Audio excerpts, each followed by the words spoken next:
Hi, welcome to ஆயிரம் பேசும் புத்தகங்கள் சேனல். இது உங்கள் சரவணன். இப்போ நம்ம பார்த்துக்கிட்டு இருக்கிறது the richest man in Babylon.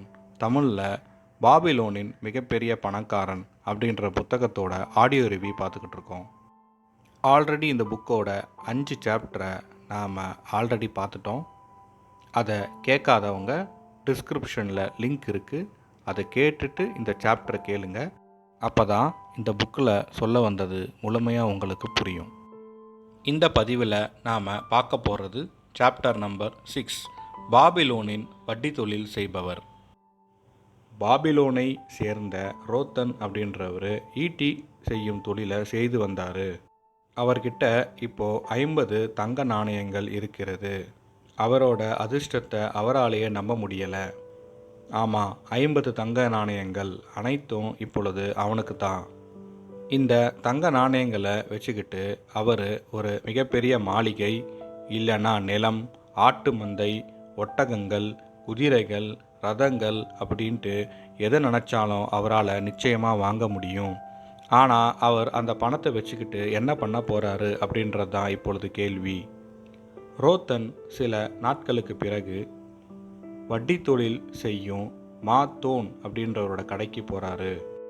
அவர் நகைகள் மற்றும் விலை உயர்ந்த துணி வகைகளை விற்கும் வியாபாரியும் கூட.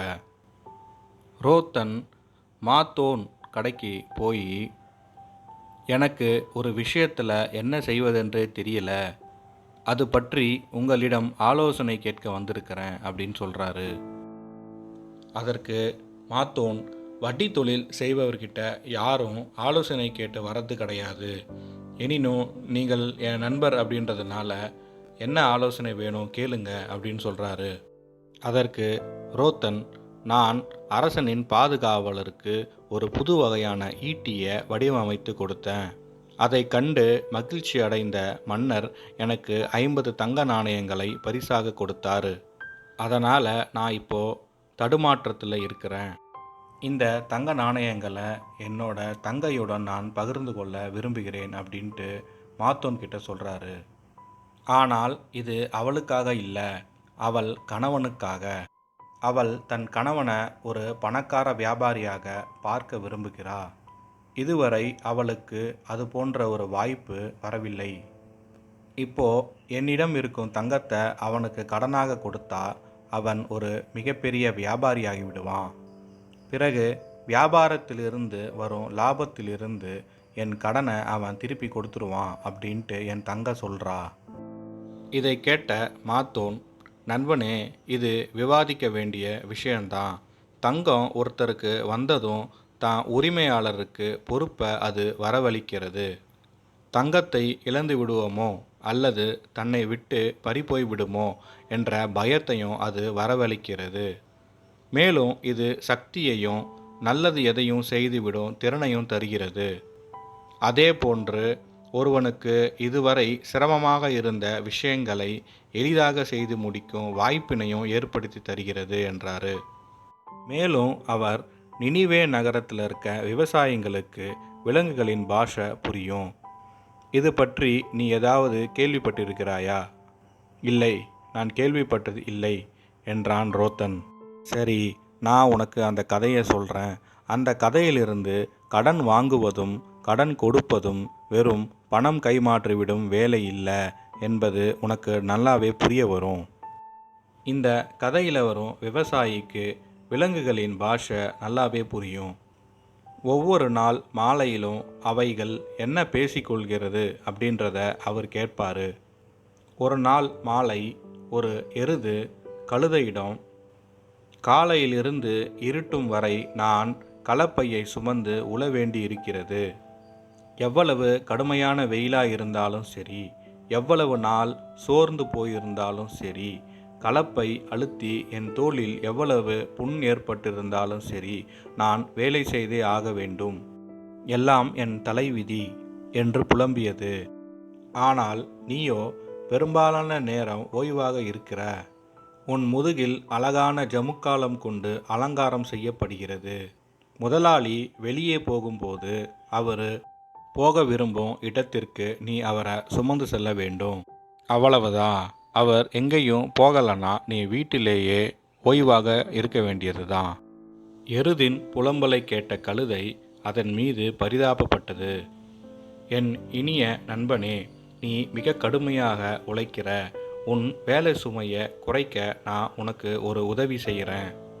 வேலைக்கு போகாமல் ஒரு நாள் எப்படி ஓய்வாக இருக்கிறது அப்படின்றத நான் உனக்கு இப்போ சொல்லித்தரேன். நாளை காலை அடிமை உன்னை ஏற்கலப்பையில் பூட்ட வரும் பொழுது நீ எழுந்திருக்காம அப்படியே படுத்துக்கொண்டு உடம்பு வலிப்பது போல கத்து. அதை பார்க்கும் அடிமை உனக்கு உடம்பு சரியில்லை அப்படின்னு நினைத்து கொண்டு உன்னை உழுவதற்கு அழைத்து செல்ல மாட்டான். மறுநாள் எருது கழுதை சொன்னது போலவே நடந்து கொண்டது. அடிமை விவசாயியிடம் சென்று, எருதிற்கு உடம்பு சரியில்லை, அதை ஏர்கலப்பையில் பூட்ட முடியாது என்றான். அதற்கு விவசாயி, கழுதையை பூட்டி ஏர் ஓட்டு, இன்று கண்டிப்பாக உழுதாக வேண்டும் என்றார். தன் நண்பனாகிய எருதிற்கு உதவி செய்த கழுதை அன்றைய நாள் முழுவதும் எருதின் வேலையை செய்ய வேண்டியதாயிற்று. இருட்டியதும் ஏர்கலப்பையை கலட்டி கழுதையை விடுவித்தார்கள். கழுதை பெரும் சோர்வுடன் கலப்பை அழுத்தியதனால் கழுத்தில் ஏற்பட்ட புண்ணுடனும் வந்து சேர்ந்தது. அன்று மாலை வழக்கம் போல் விவசாயி கழுதையும் எருதும் என்ன பேசிக்கொள்கின்றன என்பதை கேட்டார். முதலில் எருதுதான் பேசத் தொடங்கியது. கழுதையே, நீ என் இனிய நண்பன். உன்னுடைய புத்திசாலித்தனமான யோசனையினால் இன்று முழுவதும் நான் வேலை செய்யாமல் முழு ஓய்வில் இருந்தேன். ஆனால் அதற்கு கழுதை கடுப்புடன் பதிலளித்தது. எல்லா வெகுளிகளைப் போலவே நண்பனுக்கு உதவி செய்ய நினைத்து அவனின் கடுமையான வேலைகளை அனைத்தையும் நான் செய்ய வேண்டியதாயிற்று. இதன் பிறகு நீ தான் ஏர் உழ வேண்டும். முதலாளி அடிமையிடம் நீ மறுபடியும் உடம்பு சரியில்லை என்று சொன்னால் உன்னை அடிமாடாக கசாப்பு கடைக்கு அனுப்பிவிடும்படி சொல்லிவிட்டார். உன்னை போன்ற சோம்பேறிகளுக்கு அங்குதான் செல்ல வேண்டும். அதன் பிறகு அவர்கள் பேசிக்கொள்ளவே இல்லை. நட்பும் முறிந்து போயிற்று. இந்த கதையை கூறிய மாத்தோன் ரோத்தனிடம், இந்த கதை கூறும் நீதி என்னவென்று உன்னால் சொல்ல முடியுமா என்றார். அதற்கு ரோத்தன், இது நல்ல கதைதான், ஆனால் இந்த கதையின் நீதி என்னவென்று எனக்கு தெரியவில்லை என்றான். இதில் நீதி இருக்கிறது. அது எளிமையானதுதான். நீ உன் நண்பனுக்கு உதவி செய்ய வேண்டுமென்று நினைத்தால் உன்னால் இயன்றதை மட்டும் செய். அவன் பாரம் முழுவதும் நீ சுமக்காதே என்பதுதான் அது. எனக்கு இது தோன்றவே இல்லையே என்றான் ரோதன். இது அருமையான நீதிதான். நான் என் தங்கை கணவரிடம் சுமை அனைத்தையும் சுமப்பதாக நினைத்து கொள்ள விரும்பவில்லை. ஆனால் உங்களிடம் நான் ஒன்று கேட்க வேண்டும். நீங்கள் நிறைய பேருக்கு கடன் கொடுத்துள்ளீர்கள். கடன் வாங்கியவர்கள் திருப்பி கொடுக்காமல் இருந்திருக்கிறார்களா? இதை கேட்ட மாத்தோன் சிரித்தார். அவருக்கு பல வகையான அனுபவங்கள் இருக்கிறது என்பது இந்த சிரிப்பிலிருந்தே அவருக்கு தெரிந்துவிட்டது. கடன் கொடுத்தவர் திருப்பி செலுத்தாவிட்டால் கடன் திறம்பட கொடுத்தது ஆகாதா என்ன என்று தொடர்ந்தான் மாத்தோன். கடன் கொடுப்பவர் தான் கொடுக்கும் தங்கத்தை கடன் வாங்கியவர் பயனுள்ள வகையில் திறம்பட கையாண்டு மேலும் சம்பாதித்து கடனை திருப்பி அடைப்பாரா, அல்லது புத்திசாலித்தனமாக கையாளாமல் பணத்தை வீணடித்துவிட்டு கடன் கொடுக்க முடியாமல் நிற்பாரோ என்றெல்லாம் கடன் கொடுக்கும் முன் தீர்மானிக்க வேண்டிய அவசியமில்லை. என் பெட்டியில் உள்ள அடமானமாக வந்த பொருட்களை உனக்கு காட்டுகிறேன். அது பல கதைகளை உனக்கு கூறும். பின் மாத்தோன் ஒரு அறைக்குள் போய் ஒரு பெரிய பெட்டியை எடுத்து வந்து ரோதன் அருகில் வைத்தார். பின் அவரும் பெட்டியின் அருகில் அமர்ந்தார். என் பெட்டியில் உள்ள அடமானமாக வந்த பொருட்களை உனக்கு காட்டுகிறேன். அது பல கதைகளை உனக்கு கூறும். பின் மாத்தோன் ஒரு அறைக்குள் போய் ஒரு பெரிய பெட்டி ஒன்றை எடுத்து வந்து ரோதன் அருகில் வைத்தார். பின் அவரும் பெட்டியின் அருகில் அமர்ந்தான். நான் ஒருவருக்கு கடன் கொடுக்கும் பொழுது அதற்கு ஈடாக ஏதாவது ஒரு அடமான பொருளை வாங்கிக் கொள்வேன். ஒருவர் தன் கடன் பெற விரும்பும் தொகையை விட அடமானமான பொருளின் மதிப்பு அதிகமாக இருப்பதுதான் பாதுகாப்பான கடன் ஆகும். மாத்தோன் இவ்வாறு பேசி முடித்த பின் பெட்டியின் கம்பியை இழுத்து திறந்தார். பெட்டி திறக்கப்பட்டதும் அதில் என்ன இருக்கிறது என்று அறியும் ஆவலுடன் ரோதன் சற்று முன்னே வந்து எட்டி பார்த்தான்.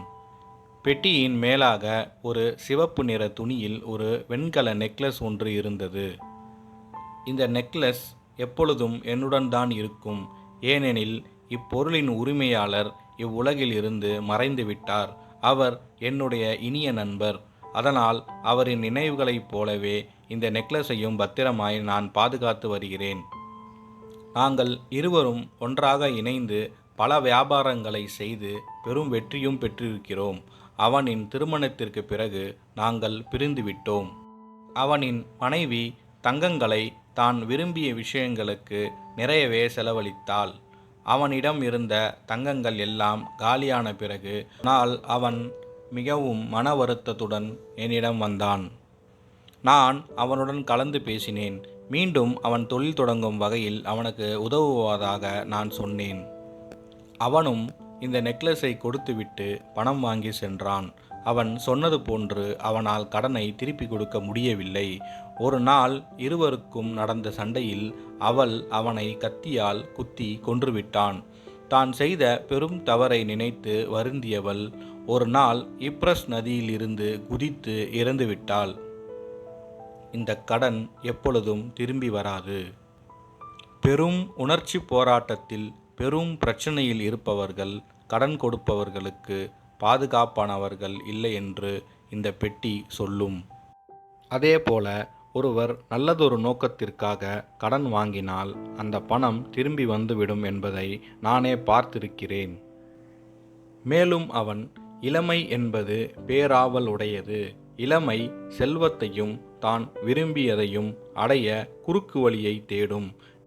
நிறைய செல்வம் சேர்ப்பதற்காக இளமையானது புத்திசாலித்தனமற்ற கடன் வாங்கும்.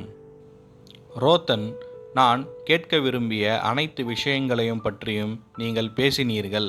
ஆனால் இன்னும் என் கேள்விக்கு பதிலளிக்கவில்லையே.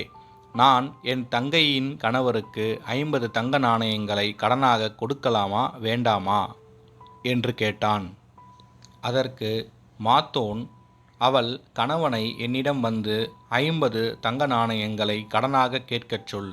அதை என்ன தேவைக்காக அவன் பயன்படுத்தப் போகிறான் என்று நான் அவனை கேட்கிறேன். அவன் என்னை போன்று நகை வியாபாரியாக வேண்டுமென்று விரும்புகிறான் என்று சொன்னால் அவனிடம் உனக்கு இந்த வியாபாரத்தில் என்ன அனுபவம் இருக்குதென்று நான் அவனை கேட்பேன்.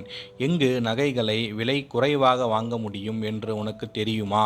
மேலும் அதை எங்கு நல்ல விலைக்கு விற்க முடியும் என்று உனக்கு தெரியுமா என்று கேட்கிறேன். அதற்கு ரோத்தன், இல்லை, இதெல்லாம் அவனுக்கு தெரியாது. அவன் நான் ஈட்டி செய்யும் போது உதவியாக இருப்பான் மற்றும் சில கடைகளில் வேலை பார்த்திருக்கிறான், அவ்வளவுதான். அப்படியென்றால் உன்னுடைய நோக்கம் புத்திசாலித்தனமானது அல்ல என்று அவனிடம் சொல்வேன். வியாபாரிகள் கண்டிப்பாக தாங்கள் தொழிலில் தேர்ந்தவர்களாக இருக்க வேண்டும். அவனுடைய லட்சியம் நல்லதாக இருந்தாலும் நடைமுறையில் சாத்தியமற்றது. அதனால் அவனுக்கு நான் கடன் தரமாட்டேன். கடைசியாக, உன் பையிலிருந்து ஒரு தங்க நாணயத்தை எடுக்கும் முன் அது பத்திரமாக திரும்பி வருமா என்று யோசித்த பிறகே வெளியே எடுக்க வேண்டும் என்றான் மாத்தோன். ரோத்தனிடம், என் பெட்டி மூடியின் உட்புறம் நான் எழுதியிருப்பதை பார். அதன் கடன் வாங்குபவருக்கும் கொடுப்பவருக்கும் என இருவருக்குமே பொருந்தும் என்றார். அது பின்னர் வருந்துவதை விட கொஞ்சம் ஜாக்கிரதையாக இருப்பது சிறப்பானது. இத்துடன் இந்த சாப்டர் முடிவடைகிறது. நாம் அடுத்த பதிவில் சந்திப்போம். நன்றி.